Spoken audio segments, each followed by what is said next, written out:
आंकड़ों का प्रस्तुतिकरण। इस अध्याय को पढ़ने के बाद आप इस योग्य होंगे कि सारणियों का प्रयोग पर आंकड़ा प्रस्तुत कर सकें, उपर्युक्त आलेख द्वारा आंकड़े प्रस्तुत कर सकें। प्रस्तावना।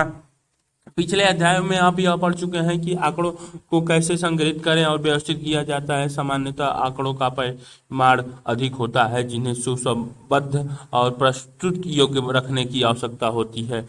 इस अध्याय में आंकड़ों की प्रस्तुतिकरण की जानकारी दी जाएगी ताकि संग्रह किए गए वृहद आंकड़ों को आसानी से समझा कर उनका प्रयोग किया जा सके। सामान्यतः आंकड़े 3 प्रकार से प्रस्तुत किए जा सकते हैं: पाठन पाठ विषयक या वर्णनात्मक प्रस्तुतिकरण, सारणीबद्ध प्रस्तुतिकरण, आरेखीय प्रस्तुतिकरण। आंकड़ों का पाठ विषयक प्रस्तुतिकरण। पाठ विषयक प्रस्तुतिकरण में आंकड़ों का विवरण पाठ में ही दिया जाता है। जब आंकड़ों का परिमाण बहुत अधिक न हो तो प्रस्तुतिकरण का यह स्वरूप अधिक उपयोगी होता है। निम्नलिखित स्थितियों को देखें। स्थिति 1: बिहार के एक शहर में 8 सितंबर 2005 को पेट्रोल तथा डीजल की कीमतों की वृद्धि के विरोध में आयोजित एक बंद के दौरान 5 पेट्रोल पंप खुले तथा 17 बंद पाए गए। इसी प्रकार से 2 विद्यालय बंद तथा 9 विद्यालय खुले पाए गए। स्थिति 2: भारत की जनगणना 2001 की रिपोर्ट के अनुसार भारत की जनसंख्या बढ़कर 102 करोड़ हो गई, जिसमें 53 करोड़ पुरुष और के मुकाबले 49 करोड़ महिलाएं थी। 74 करोड़ लोग अभी भी भारत के ग्रामीण क्षेत्रों में और 28 करोड़ लोग शहरी एवं कस्बों में रह रहे थे। पूरे देश में 40 करोड़ श्रमिकों के मुकाबले गैर श्रमिकों की संख्या 62 करोड़ थी। शहरी जनसंख्या में गैर श्रमिकों की संख्या ग्रामीण जनसंख्या की अपेक्षा अधिक 19 करोड़ थी, जहां 74 करोड़ की ग्रामीण जनसंख्या में 21 करोड़ श्रमिक थे। इन दोनों ही स्थितियों में आंकड़ों का पाठ्य सामग्री के रूप में ही प्रस्तुत किया गया है। इस स्वरूप में प्रस्तुतिकरण की एक महत्वपूर्ण कमी यह है कि आंकड़ों को समझने के लिए पूरा पाठ पढ़ना होगा, किंतु यह भी सत्य है कि यह मसला हमें अक्सर प्रस्तुतिकरण के खास बिंदुओं को प्रभावशाली ढंग से प्रस्तुत करने के योग्य बना देता है। ओह नहीं, it is officially we are 1 million strong. Census 2011, literate 2007, rural 87975। तीसरा, आंकड़ों का सारणीबद्ध प्रस्तुतिकरण। सारणीबद्ध प्रस्तुतिकरण में आंकड़ों को पंक्तियों, क्षैतिज तथा स्तंभों ऊर्ध्वाधर के रूप में प्रस्तुत किया जाता है। उदाहरण के लिए नीचे दी गई सारणी 4.1 देखें, जिसमें साक्षरता दर के बारे में जानकारी दी गई है। इसमें 3 पंक्तियां पुरुष, स्त्री तथा योग और 3 स्तंभ दिए गए, शहरी, ग्रामीण और योग। इसे 3x3 सारणी कहा जाता है, जिसमें 9 बॉक्स में 9 मदों की जानकारी दी जाती है, जिसे सारणी की कोष्टिका कहा जाता है। प्रत्येक कोष्टिका लिंग किसी लिंग, स्त्री, पुरुष या योग का विशेषता और उसकी संख्या, ग्रामीण व्यक्तियों, शहरी व्यक्तियों तथा उनके योग का कुल साक्षात्कार प्रतिशत की जानकारी देता है। आंकड़ों के सारणीयन का सर्वाधिक महत्वपूर्ण लाभ यह है कि आंकड़ों को सांख्यिकी प्रयोग एवं उसके आधार पर निर्णय लेने के लिए व्यवस्थित करता है। सारणीयन में प्रयुक्त वर्गीकरण 4 प्रकार के होते हैं: गुणात्मक, मात्रात्मक, कालिकाय और स्थानीय। गुणात्मक वर्गीकरण: जब वर्गीकरण गुणात्मक विशेषता के साथ किया जाता है, जैसे कि सामाजिक स्थिति, भौतिक स्थिति, राष्ट्रीयता इत्यादि, तो इसे गुणात्मक वर्गीकरण कहा जाता है। उदाहरण के लिए सारणी 4.1 में वर्गीकरण की विशेषता लिंग एवं स्थान के आधार पर है, जो स्वभाव में गुणात्मक है। सारणी 4.1 लिंग एवं स्थान के अनुसार भारत में साक्षरता दर प्रतिशत में लिंग ग्रामीण, शहरी और योग: पुरुष 79, 90, 82, स्त्री 59, 80 और 65, योग 68, 84, 74। स्रोत: भारत की जनगणना 2011। साक्षरता दर का संबंध 7 वर्ष या अधिक आयु वाले जनसंख्या से है। अधिक आयु वाले जनसंख्या से। मात्रात्मक वर्गीकरण: मात्रात्मक वर्गीकरण के आंकड़ों का वर्गीकरण उन विशिष्टताओं के आधार पर किया जाता है जो स्वाभाविक रूप से मात्रात्मक होती हैं। दूसरे शब्दों में, इन विशिष्टताओं को मात्रात्मक रूप से मापा जा सकता है, जैसे आय, कद, उत्पादन आय इत्यादि मात्रात्मक विशेषताएं हैं। विचाराधीन विशेषताओं के मानों को दर्शाने के लिए सीमा निर्धारित करके वर्गों का गठन किया जाता है, जिन्हें वर्ग सीमा कहते हैं। मात्रात्मक वर्गीकरण का एक उदाहरण सारणी 4.2 में दिया गया है। सारणी छूटे हुए अंकों की गणना करें। सारणी 4.2 बिहार में एक चुनावी अध्ययन हेतु 542 उत्तरदाताओं का आयु के अनुसार वितरण है। आयु समूह में उत्तरदाताओं की संख्या प्रतिशत 20 से 30 में 3 0.55, 30 से 40 में 61, 11.5, 40 से 50 में 132, 24.35, 50 से 60 में 153, 28.24, 60 से 70 में 140, 25.83, 70 से 80 में 51, 9.941, 80 से 90 में 2 0.37, योग 542, कुल टोटल 100। स्रोत assembly election Patna, central constitute N Sinha institute of social studies Patna. यहाँ पर वर्गीकरण की विशेषताएं आयु वर्षों में है, जिसका मात्रात्मक वर्गीकरण किया जा सकता है। विवेचना करें कि कैसे सारणी 4.1 में कुछ कुल मान तक पहुंचा गया है। क्रियात्मक गतिविधियां अपनी कक्षा के छात्रों की रुचि के क्रमानुसार विभिन्न समाचार चैनलों जैसे स्टार न्यूज, जी न्यूज, बीसीसी वर्ल्ड, CNA, आज तक, DD न्यूज के लिए एक सारणी बनाए। एक सारणी बनाए जिसमें आपकी कक्षा के छात्रों के संबंध में निम्नलिखित दर्शाए गए हों। कद सेंटीमीटर में, वजन की ग्राम में, कालिका वर्गीकरण। इस वर्गीकरण में वर्गीकरण का आधार समय होता है तथा आंकड़ों को समय के अनुसार वर्गीकृत किया जाता है। समय घंटों, दिनों, हफ्तों, महीनों, वर्षों इत्यादि में हो सकता है। उदाहरण के लिए सारणी 4.3 देखें। सारणी 4.3 एक चाय की दुकान की 1995 में से 2000 तक की वार्षिक बिक्री का वितरण। वर्ष बिक्री लाख रुपए में। 1995 में 79.2, 1996 में 81.3, 97 में 82.4, 98 में 80.5, 99 में 100.2 और 2000 में 91.1 आंकड़े। स्रोत प्रकाशित आंकड़े। उपर्युक्त सारणी में वर्गीकरण का आधार एक वर्ष में बिक्री है, जिसके नाम समय के स्केल पर दिखाया गया है। क्रियात्मक गतिविधियां अपने विद्यालय के कार्यालय में जाइए और विद्यालय के प्रत्येक कक्षा में अध्ययन करने वाले छात्रों की संख्या का पिछले 10 वर्षों में आंकड़े का संग्रह कीजिए। इन आंकड़ों को सारणीबद्ध ढंग से प्रस्तुत करें। स्थानीय वर्गीकरण। जब कोई वर्गीकरण इस प्रकार से किया जाए कि वर्गीकरण का आधार स्थान हो तो इसे स्थानीय वर्गीकरण कहते हैं।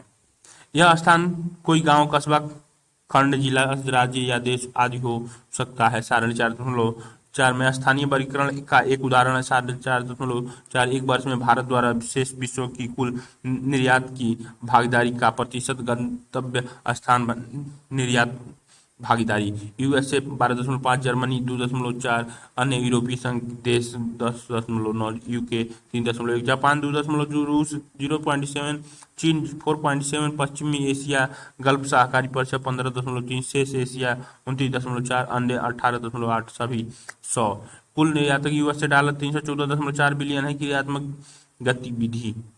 अपनी कक्षा के छात्रों के मूल्य, राज्यों, रिहायशी इलाकों के आधार पर उनसे प्राप्त आंकड़ों को प्रस्तुत करते हुए एक सारणी बनाएं। आंकड़ों का सारणीकरण तथा सारणी के अंग। सारणी के निर्माण के लिए सबसे पहले यह जानना आवश्यक है कि एक अच्छी सांख्यिकी सारणी के कौन कौन से महत्वपूर्ण अंग हैं। जब इन सभी अंगों को सुव्यवस्थित कर एक साथ प्रस्तुत किया जाता है तो ये सारणी के रूप में हो जाते हैं। सारणी की संकल्पना का सबसे सरल तरीका यह है कि आंकड़ों को कुछ व्याख्यात्मक सूचनाओं के साथ पंक्तियों एवं स्तंभों में व्यवस्थित कर दिया जाए। सारणीकरण के कार्य को एक विधि, द्विविधि या त्रिविधि वर्गीकरण द्वारा किया जा सकता है, जो कि आंकड़ों की विशिष्टताओं की संख्या पर निर्भर करता है। एक अच्छी सारणी में निम्न बातें आवश्यक रूप से होनी चाहिए। सारणी संख्या। किसी सारणी की संख्या उसकी पहचान के लिए निर्धारित की जाती है। यदि कहीं एक से अधिक सारणियां प्रस्तुत की जाती हैं तो उन सारणियों को संख्या ही उन्हें एक दूसरे से अलग करती हैं। इस सारणी के ऊपर या शीर्षक की शुरुआत के साथ ही दिए जाता है। यदि कुछ पुस्तकें में बहुत सारी सारणियां हैं तो संख्या आरोही क्रम में दी जाती है। सामान्यतः सारणी की अवस्थिति के अनुसार सारणी की पहचान के लिए संख्याएं जैसे 1.2, 3.1 इत्यादि भी दी जा सकती है। उदाहरण के लिए सारणी संख्या 4.5 को अध्याय 4 की सारणी संख्या 5 देखे सारणी 4.5 के रूप में पहचाना जा सकता है। शीर्षक सारणी का शीर्षक सारणी की विषय वस्तु की व्याख्या करता है। इसे वस्तु ही स्पष्ट, संक्षिप्त एवं सावधानीपूर्ण चुने गए शब्दों में होना चाहिए ताकि सारणी का भाव बिल्कुल स्पष्ट हो जाए, जिससे अस्पष्टता न हो। इसे सारणी के बिल्कुल ऊपर तथा सारणी संख्या के ठीक बाद में या इसके ठीक नीचे दिया जाता है। देखें सारणी 4.5 उप शीर्षक या स्तंभ शीर्षक सारणी के प्रत्येक स्तंभ के ऊपर की ओर एक स्तंभ नाम दिया जाता है जो स्तंभ के अंतर्गत दी गई संख्याओं की व्याख्या करता है। इसे उपशीर्षक या स्तंभ शीर्षक कहते हैं। देखें सारणी 4.5 अवशीर्षक या पंक्ति शीर्षक। उपशीर्षक या स्तंभ शीर्षक की भांति सारणी की प्रत्येक पंक्ति को भी एक शीर्षक दिया जाता है। पंक्तियों के नाम को अवशीर्षक या अवशीर्ष मदे भी कहते हैं और संपूर्ण बाएं स्तंभ को अवशीर्ष स्तंभ कहा जाता है। पंक्ति शीर्षकों का संक्षिप्त विवरण का सारणी के बिल्कुल ऊपर बाईं ओर दिया जा सकता है। देखें सारणी 4.5 सारणी का मुख्य भाग वह होता है जिसमें वास्तविक आंकड़े होते हैं। सारणी में किसी भी संख्या या आंकड़े की अवस्थिति उसकी पंक्ति एवं स्तंभ के अनुसार सुनिश्चित होती है। उदाहरण के लिए द्वितीय पंक्ति एवं चौथे स्तंभ के आंकड़ों से यह संकेत मिलता है कि 2001 में ग्रामीण भारत में 25 करोड़ गैर श्रमिक महिलाएं थीं। देखें सारणी 4.5 माप की इकाई। यदि पूरी सारणी में माप की इकाई समान रहे तो सारणी की संख्या वास्तविक आंकड़ों को सदैव सारणी के शीर्ष के साथ लिखा जाना चाहिए। यदि सारणी की पंक्तियों या स्तंभों के लिए भिन्न माप इकाई हो तो उन्हें इकाइयों की चर्चा निश्चित रूप से ही उपशीर्षक या अवशीर्षक के साथ की जानी चाहिए। यदि संख्याएं बहुत बड़ी हैं तो इन्हें पूर्णांक बना देना चाहिए और पूर्णांक बनाने की विधि का संकेत दिया जाना चाहिए। देखें सारणी 4.5 शीर्षक सारणी संख्या शीर्षक सारणी 4.5 लिंग एवं अवस्थिति के अनुसार श्रमिकों और गैर श्रमिकों के आधार पर भारत की जनसंख्या। स्तंभ शीर्षक या उप शीर्षक करोड़ इकाई सारणी का मुख्य भाग। पंक्ति शीर्षक या अवशीर्षक अवस्थिति लिंग श्रमिक मुख्य आंशिक योग गैर श्रमिक और योग कुल शहरी और ग्रामीण पुरुष स्त्री योग 17 6 13 23 3 5 8 20 11 31 18 25 43 38 36 74 पुरुष स्त्री योग 7 1 8 1 0 1 8 1 9 7 12 19 15 13 28 स्त्री पुरुष योग 20 7 31 7 5 9 28 12 40 25 37 62 53 49 102। स्रोत भारत की जनगणना 2001। स्रोत टिप्पणी। अब पाठ टिप्पणी संख्याओं को निकटतम करोड़ में पूर्णित किया गया है। सूचना सारणी 4.5 में उन्हीं आंकड़ों को सारणीबद्ध के रूप में प्रस्तुत किया गया है जिन्हें पाठ विषयक प्रस्तुतिकरण के क्रम में उदाहरण 2 में प्रस्तुत किया गया था। स्रोत यह एक संक्षिप्त विवरण या वाक्यांश होता है जिसमें सारणी में प्रस्तुत किया गए आंकड़ों के स्रोत के बारे में बताया जाता है। यदि एक से अधिक स्रोत हैं तो सभी स्रोतों के बारे में लिखा जाना चाहिए। स्रोत को प्रायः सारणी के नीचे दिया जाता है। देखें सारणी 4.5 टिप्पणी। टिप्पणी किसी सारणी का अंतिम अंग होता है। यदि पाद टिप्पणी के अंतर्गत किसी सारणी के आंकड़ों की विषय वस्तु की उन विशिष्टताओं के बारे में व्याख्या की जाती है जो कि स्वतः स्पष्ट नहीं होती है और न ही पहले कहीं उनकी व्याख्या की गई होती है। क्रियात्मक गतिविधियां किसी सारणी के निर्माण में कम से कम कितनी पंक्तियां या स्तंभों की आवश्यकता होती है। क्या किसी सारणी के स्तंभ या शीर्षक या पंक्ति शीर्षक मात्रात्मक हो सकती हैं। पृष्ठ 40 पर दिए गए स्थिति 2 के प्रथम 2 पंक्तियों को सारणी के रूप में प्रदर्शित करें। इस अध्याय में भी इसका कुल विस्तार मिल जाएगा।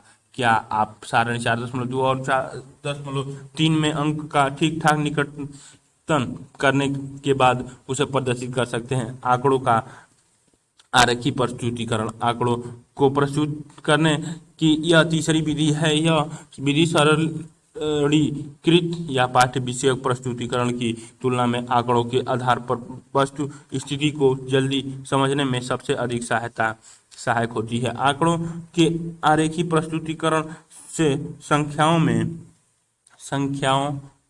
में निहित अमूर्तता कम हो जाती है और वे अधिक मूर्त एवं आसानी से समझने योग्य बन जाते हैं। सारणी में प्रस्तुत किए गए आंकड़ों की अपेक्षा आरेखी प्रस्तुतिकरण में आंकड़ों की परिशुद्धता थोड़ी कम हो जाती है, किंतु ये सारणी की तुलना में अधिक प्रभावित होते हैं। सामान्यतः कई प्रकार के आरेखों का प्रयोग होता है। इनमें से कुछ महत्वपूर्ण इस प्रकार हैं: ज्यामिति आरेख, बारंबारता आरेख, अंकगणितीय आरेख, ज्यामिति आरेख, ज्योमेट्रिकल डायग्राम, दंड आरेख तथा वृत्त आरेख ज्यामिति आरेख की श्रेणी में आते हैं। दंड आरेख 3 प्रकार के होते हैं: सरल दंड आरेख, बहुदंड आरेख तथा घटक दंड आरेख। दंड आरेख बार डायग्राम, सरल दंड आरेख सिंपल बार डायग्राम। सरल दंड आरेख के अंतर्गत समान अंतराल तथा समान विस्तार वाले आयताकार दंडों की एक समूह प्रत्येक श्रेणी या वर्ग के आंकड़ों को दर्शाता है। दंड की ऊंचाई या लंबाई आंकड़े के परिणाम को प्रकट करती है। दंडों का निचला छोर आधार रेखा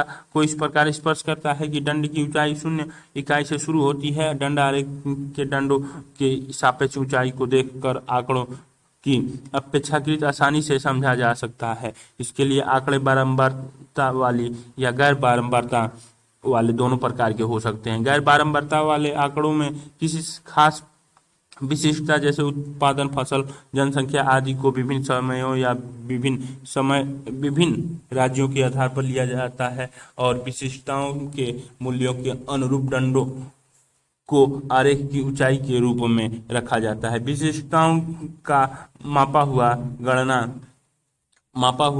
गणना किया हुआ मान प्रत्येक मान की पहचान को बनाए रखता है। चित्र 4.1 दंड आरेख का एक उदाहरण है। क्रियात्मक गतिविधियां अपने अपने विद्यालय के प्रत्येक कक्षा में इस वर्ष अध्ययन कर रहे छात्रों की संख्या का संग्रह क्रियाएं कीजिए। अब उसी सारणी को दंड आरेख द्वारा दिखाइए।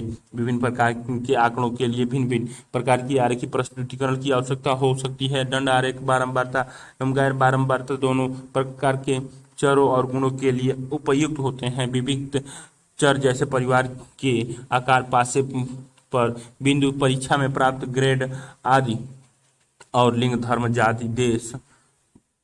जाति देश इत्यादि गुण दंड आरेख के द्वारा प्रस्तुत किए जा सकते हैं। दंड आरेख गैर बारंबारता आंकड़ों की प्रस्तुत करने के लिए अधिक सुविधाजनक होते हैं, जैसे कोई वर्ष के लिए आय व्यय लेखा, आयाती निर्याती आदि। पहले से कहीं बेहतर दंड आरेख में दिखाया गया करोड़ और पहले से मार्जिनल वर्कर 31 और मेन वर्कर्स 62 नॉन वर्कर्स 62। जिस वर्ग का दंड अधिक लंबा है, जैसे केरल में साक्षरता, वह किसी दूसरे वर्ग पश्चिम बंगाल की साक्षरता की अपेक्षा विशेषता की अधिक माप है। सारणी 4.6 भारत की प्रमुख राज्यों में साक्षरता दर 2001 और 2011 की। भारत के प्रमुख राज्य पुरुष और स्त्री आंध्र प्रदेश के लिए 70.7, 50.4, 75.6 और 59.7। असम के लिए 71.3, 54.4, 78.8, 67.3। बिहार के लिए 59.7, 33.1, 73.4, 53.3। झारखंड के लिए इसी तरह 67, 38, 78, 56।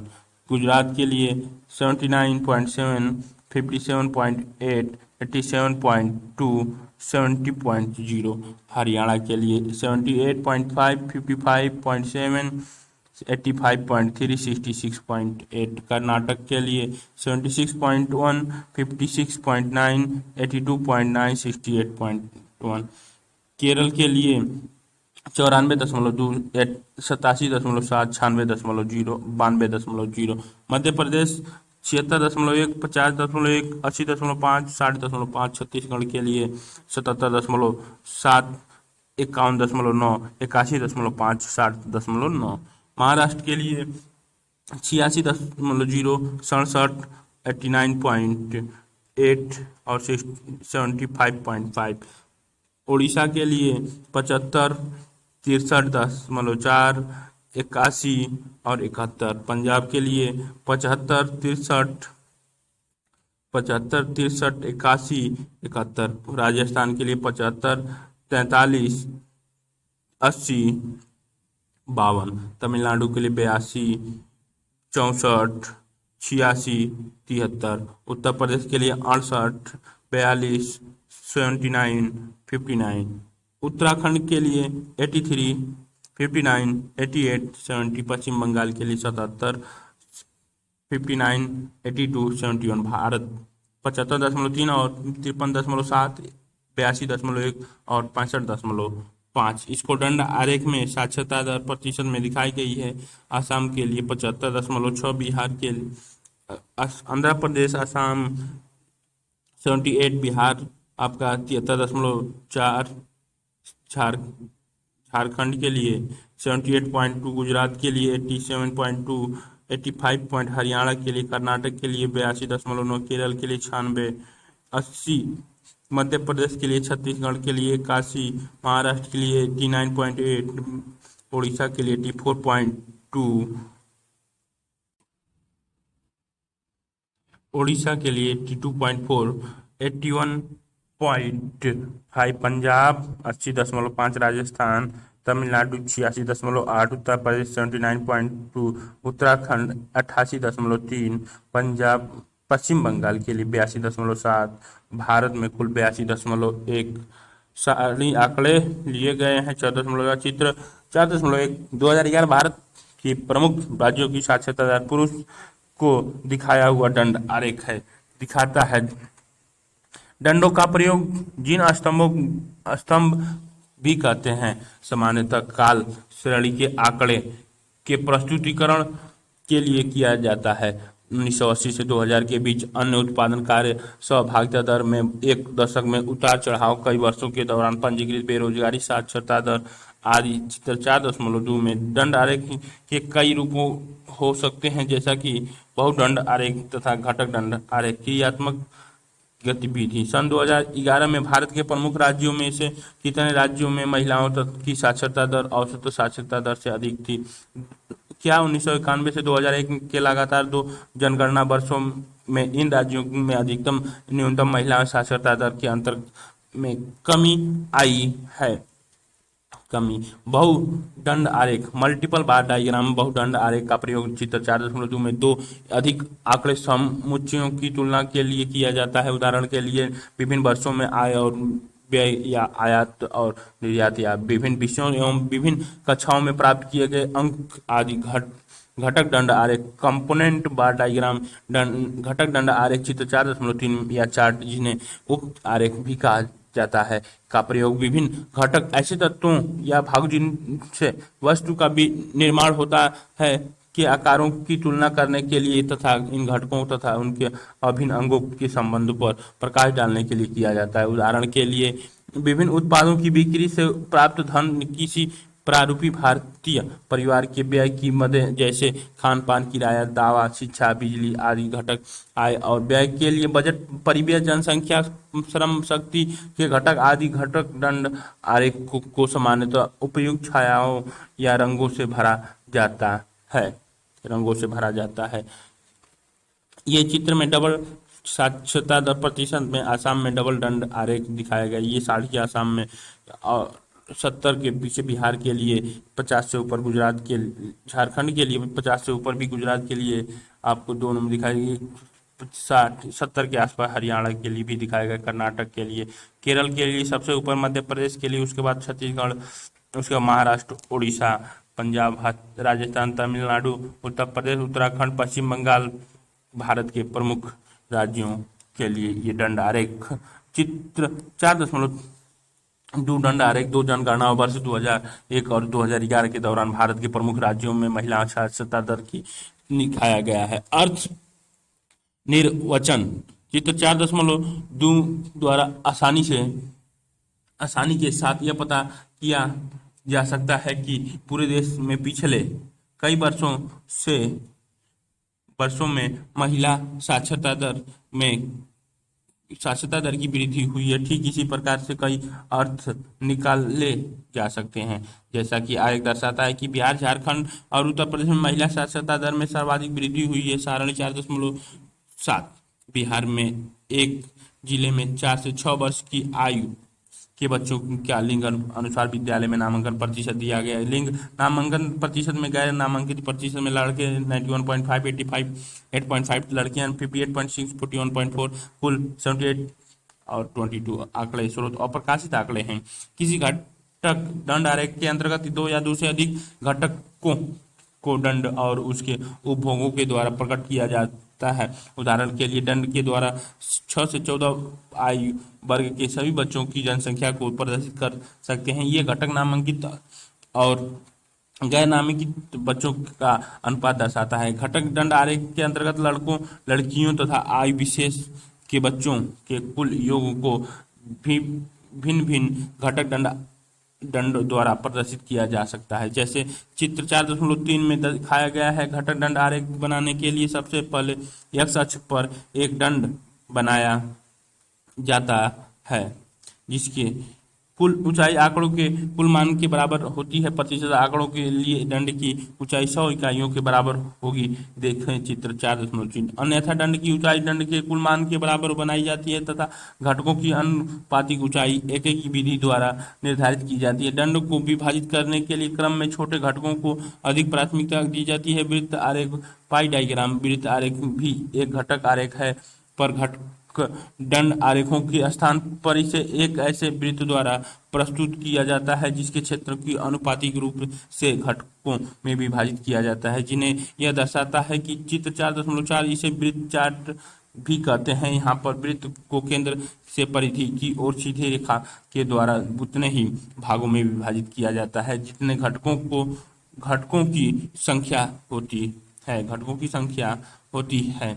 विद्यालय में नामांकित नई विद्यालय में नामांकित 120 और 80, 60, 40, 20 छात्र छात्राएं और सभी दिखा रखे 8.5, 41.4, 22 और नीचे 91.5, 85.8, 58.6, 78 आंकड़े स्रोत में 47। चित्र 4.3 बिहार के एक जिले में प्राथमिक स्तर पर नामांकन बहुखंड दंड आरेख दिखाई। यह अद्भुत है। 31 है, 9 है और 62 इन करोड़ में है। सामान्यतः वृत्त चार्ट को किसी वर्ग विशेष के निरपेक्ष मान के आधार पर नहीं बनाया जाता है। यहाँ पर सबसे पहले प्रत्येक वर्ग के मानों को वर्गों के कुल मान के प्रतिशत के रूप में व्यक्त किया जाता है। वृत्त आरेख में वृत्तों को 100 बराबर भागों में बांटा लिया जाता है, जिसमें प्रत्येक अंश में 3.6 यानी 360/100 के तौर बराबर होता है।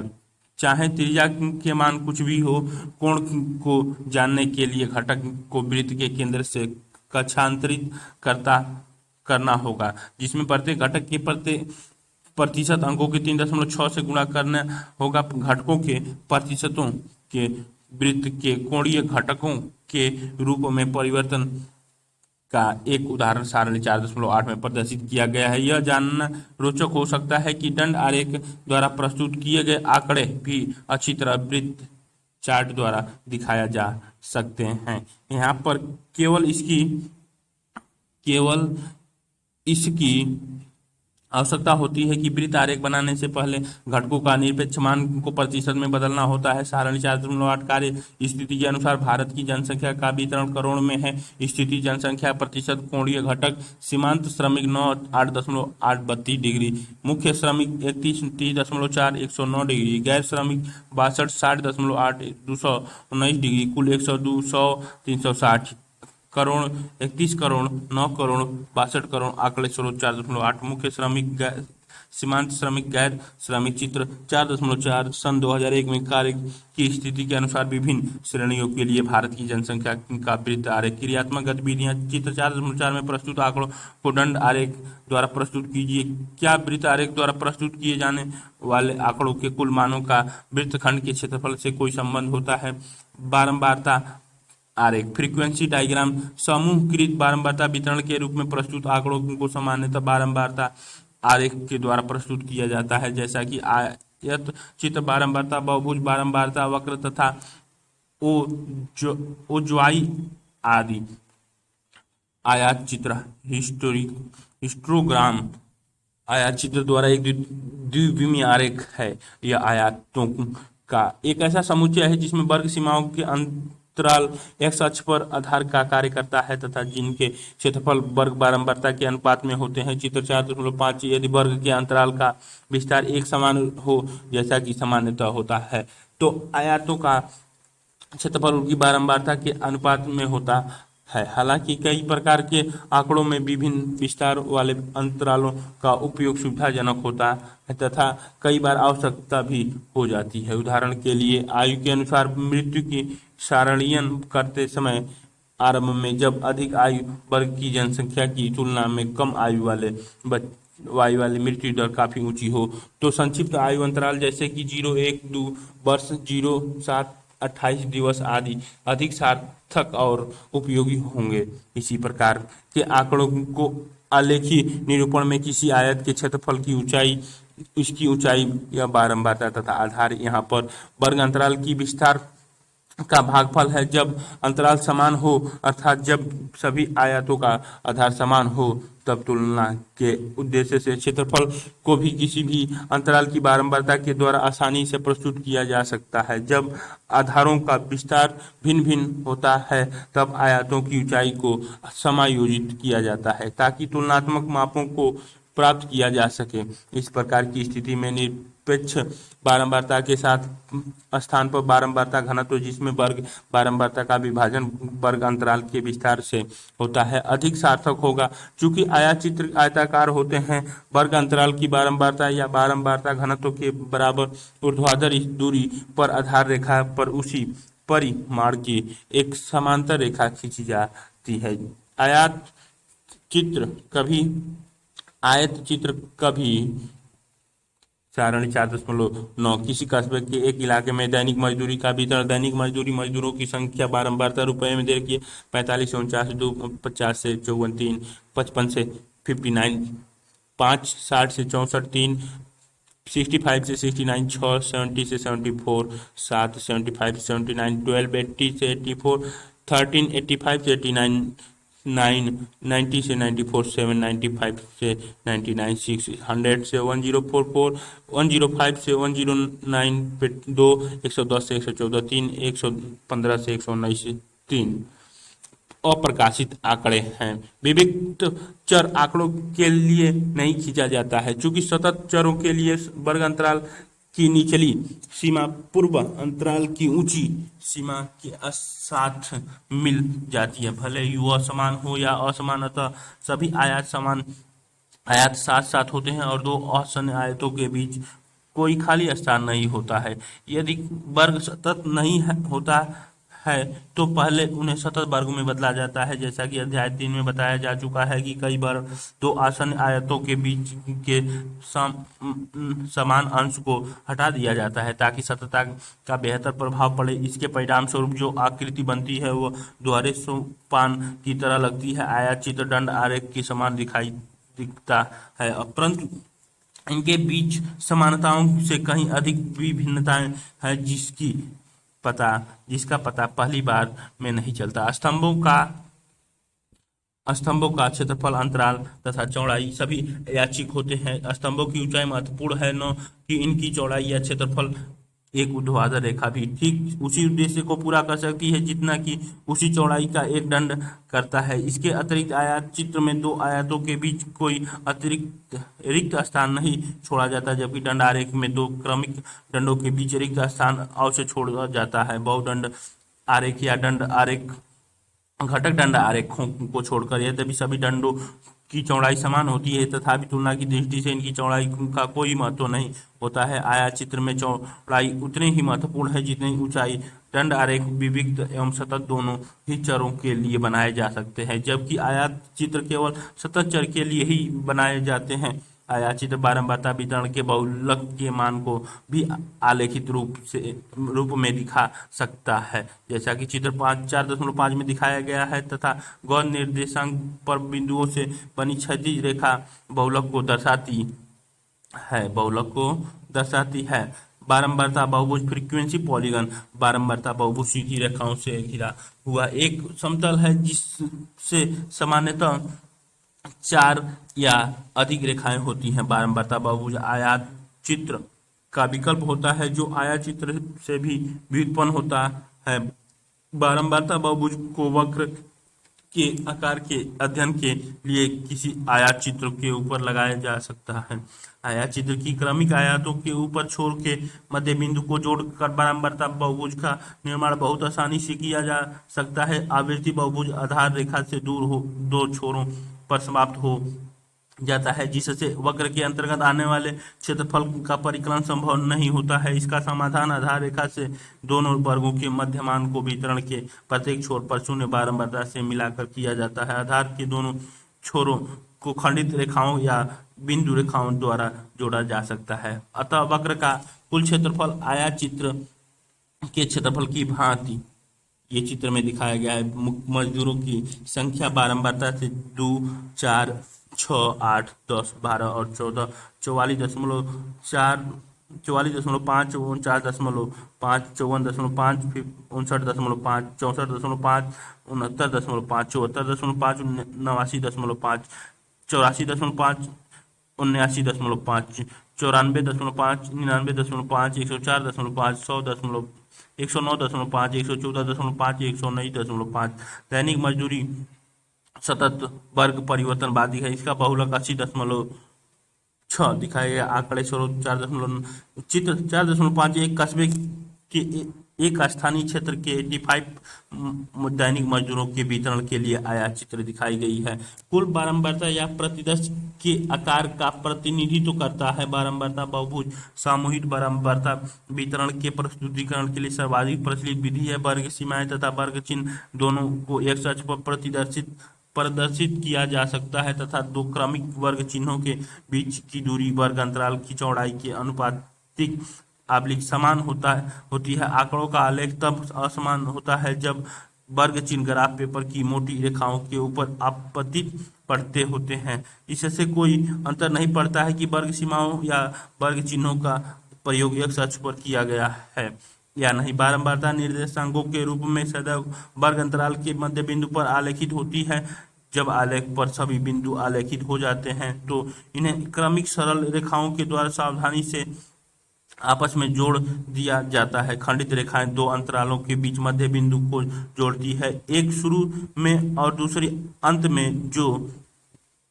में जो आलेखित वक्र के दो छोरों होते हैं। चित्र 4.6 जब एक ही अक्ष पर 2 या 2 से अधिक आलेखित वितरणों की तुलना की जाती है तो बारंबारता बहुभुज संभवतः अधिक उपयोगी होता है, क्योंकि आयात चित्र में 2 या 2 से अधिक वितरणों की ऊर्ध्वाधर रेखाएं एवं क्षैतिज रेखाएं आपस में मिल सकती हैं। बारंबारता वक्र फ्रीक्वेंसी कर्व बारंबारता वक्र का वक्र को बारंबारता बहुभुज के बिंदुओं से निकटतम गुजरते हुए मुक्त हस्त से वक्र बनाकर आसानी से प्राप्त किया जा सकता है। यह आवश्यक नहीं है कि यह बारंबारता बहुभुज के सभी बिंदुओं से होकर गुजरे, परंतु यह उन बिंदुओं से निकटतम होकर गुजरता है। चित्र 4.7 तोरण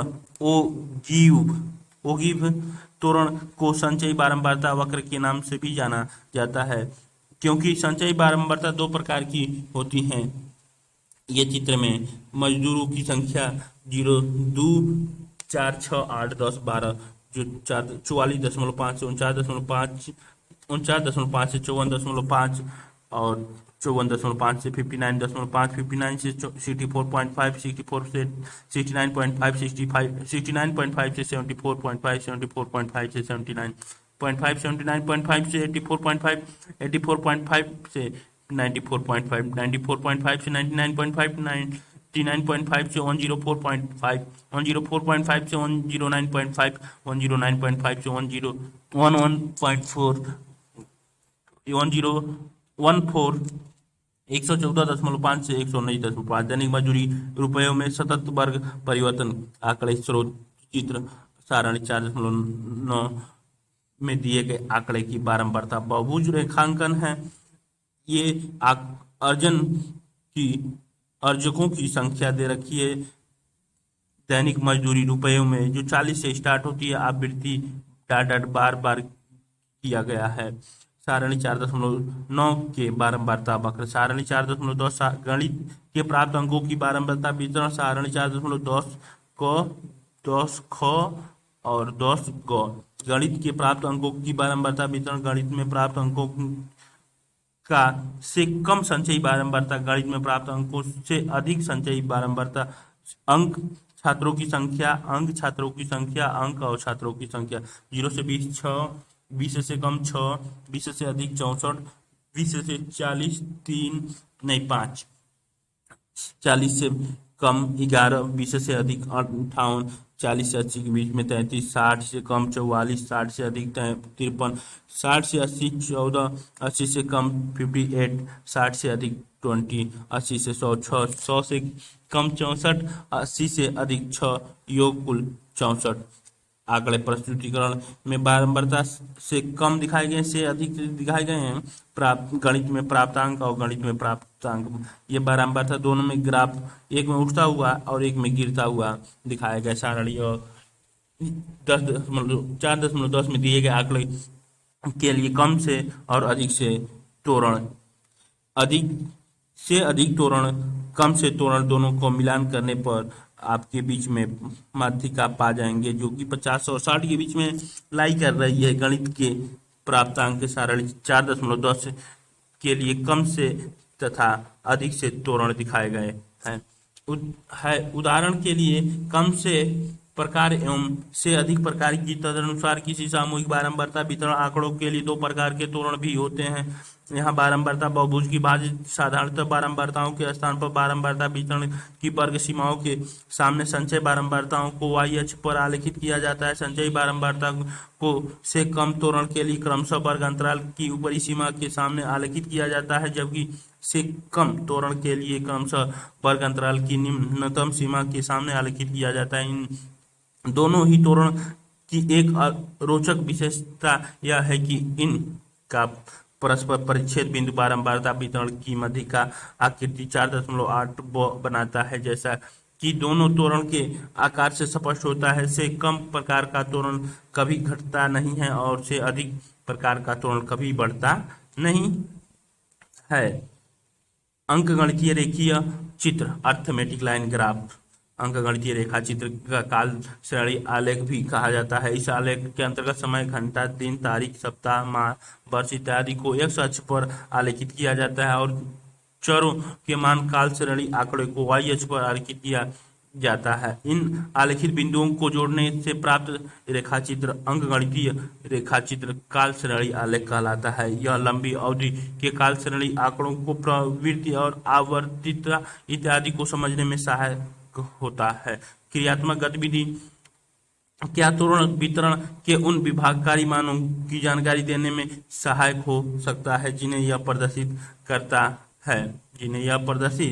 करता है। सारणी 10.11 भारत के निर्यातिक एवं आयात के मान 100 करोड़ रुपए में वर्ष। निर्यातक आयात 93 से 94 में 698, 731, 94 से 95 में 827, 900 से 95 से 96 में 1064 से 1227, 96 से 97 में 1188 से 1389, 97 से 98 में 1398 से 1783, 99 से 2000 में 1591 से 2155, 2001 से 2 में 2090 से 2452, 2002 से 3 में 2549 से 2964, 2003 से 4 में 2934 से 3591, 2004 से 5 में 3753 से 5011, 5 से 6 में 45 64 66 04, 6 से 7 में 57 18 88 115, 7 से 8 में 65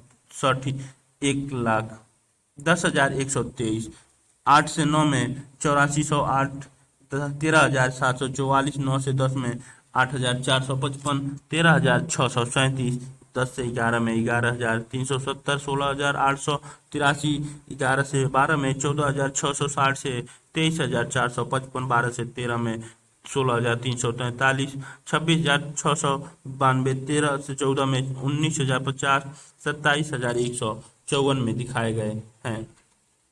ये आंकड़े भी 0, 5,000, 10, 15,000, 20,000, 25,000, 30,000 निर्यात के लिए काला वाला और निर्यात के लिए काले वाला और आयात के लिए ऊपर वाला ग्राफ दिखाया गया। सारणी 4.11 में दिए गए काल श्रेणी आंकड़ों का अंक गणितीय रेखा चित्र जो कि 1993 से 94 में शुरू होता है और 2013 से 14 के बीच में दिखाया गया है।